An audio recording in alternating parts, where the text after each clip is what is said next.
मेरे अंगना में आए भोलेनाथ, सखी मैं क्या मांगूं। मेरे अंगना में आए भोलेनाथ, सखी मैं क्या मांगूं। मैंने भोले जी के शीश पे देखा, जब मैंने भोले जी के शीश पे देखा, मैंने कर लिया गंगा स्नान। सखीरी मैं क्या मांगूं। मेरे अंगना में आए भोलेनाथ, सखी मैं क्या मांगूं। ओम नमः शिवाय। दोस्तों, सावन का पावन महीना चल रहा है, भोलेनाथ को प्रसन्न कर लीजिए। प्रदोष के व्रत की वीडियो मैंने कल ही डाली हुई है। जो भी छोटी छोटी गलतियां रह जाती हैं तो पूरा डिटेल में वीडियो समझाई है, वह वीडियो भी ज़रूर देखिएगा। तो आज हम सुनेंगे प्रदोष व्रत की कथा, जिसको सुनने मात्र से ही भोलेनाथ की कृपा बरसने लगती है। अगर आप प्रदोष व्रत में मैंने 7 तरह से किस प्रकार रुद्राभिषेक करना चाहिए भोलेनाथ का, उसके बारे में भी बताया है। तो अगर इस प्रदोष नहीं कर पाते हैं तो सावन महीने के दूसरे प्रदोष में अवश्य ही कर लीजिएगा। शुक्ल पक्ष का प्रदोष होता है, बहुत ही खास रहता है। भोलेनाथ की कृपा आप पर भी ज़रूर बरसेगी। तो चलिए सबसे पहले कथा सुनते हैं। चैनल को सब्सक्राइब ज़रूर कर लीजिएगा, वीडियो को लाइक और कमेंट ज़रूर कीजिएगा। भी कथा सुने तो हाथ में थोड़े से पुष्प या फिर अक्षत ज़रूर ले लेनी चाहिए। तो कथा प्रारंभ करते हैं। एक बार ओम नमः शिवाय ज़रूर लिख दीजिए कमेंट में। स्कंद पुराण में वर्णित एक कथा के अनुसार एक नगर में एक गरीब ब्राह्मणी रहती थी। उसके पति का स्वर्गवास हो गया। उसको अब कोई सहारा नहीं था, इसीलिए सुबह होते ही वह अपने पुत्र के साथ भीख मांगने निकल पड़ती। भिक्षाटन से वह अपना व अपने पुत्र का पेट पालती।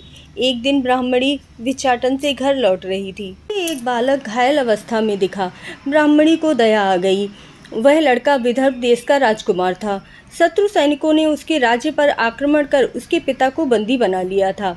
उसका राज्य हड़प लिया था, इसीलिए राजकुमार इधर उधर भटक रहा था। राजकुमार ब्राह्मण पुत्र के साथ ब्राह्मणी के घर पर ही रहने लगा। एक बार गरीब ब्राह्मणी दोनों पुत्रों के साथ ऋषि शांडिल्य के आश्रम में गई। वहां उसने प्रदोष व्रत की विधि और कथा सुनी। घर आकर उन्होंने वह व्रत प्रारंभ कर दिया। एक दिन की बात है, दोनों बालक वन में घूम रहे थे। पुजारी का बेटा घर लौट आया, लेकिन राजा का बेटा वन में अंशुमति नामक गंधर्व कन्या से मिली। वह उस पर मोहित हो गई और उसके साथ समय गुजारने लगी। एक दिन अंशुमति अपने माता पिता को राजकुमार से मिलाने ले गई। उन्हें भी राजकुमार पसंद आ गया। कुछ दिनों बाद अंशुमति के माता पिता को भगवान शंकर ने स्वप्न में आदेश दिया कि राजकुमार और अंशुमति का विवाह कर दीजिए। उन्होंने वैसा ही किया। ब्राह्मणी प्रदोष व्रत करती थी। गंधर्व राज की विशाल सेना की सहायता से राजकुमार ने विदर्भ के शत्रुओं को खदेड़ दिया। ब्राह्मणी प्रदोष का व्रत करती थी। उसके व्रत के प्रभाव से पूरी सेना परास्त हो गई और राजकुमार को अपना राज्य पुनः मिल गया। युद्ध जीतने के बाद राजकुमार विदर्भ का राजा बन गया। उसने पुजारी की पत्नी और उसके बेटे को भी राजमहल में ही बुला लिया और सभी लोग आनंद के साथ रहने लगे। राजकुमार ने ब्राह्मण पुत्र को अपना प्रधानमंत्री नियुक्त कर लिया। अंशुमति के पूछने पर राजकुमार ने उसे प्रदोष व्रत के बारे में बताया। इसके बाद अंशुमति भी नियमित रूप से प्रदोष का व्रत करने लगी। इस व्रत से इन जीवन के सुखद जो बदलाव आते हैं वह बहुत ही अद्भुत थे। इस व्रत से लोगों के जो भी मनोरथ होते हैं वह पूर्ण हो जाते हैं। ब्राह्मणी के प्रदोष व्रत के प्रभाव से जैसे राजकुमार और ब्राह्मण पुत्र के दिन फिर गए थे, वैसे ही शंकर भगवान अपने दूसरे भक्तों के भी दिन फेर देते हैं। इस प्रकार से जो कोई भी यह कथा को पढ़ता और सुनता है उसके जीवन में निश्चय ही बदलाव आता है। इस तरह से प्रदोष की कथा पढ़ने से और प्रदोष व्रत करने से भोलेनाथ की कृपा बरसती है और सावन महीने में यह कृपा और भी ज़्यादा होती है। इसीलिए भोलेनाथ को प्रसन्न कीजिए और प्रदोष का व्रत अवश्य कीजिए।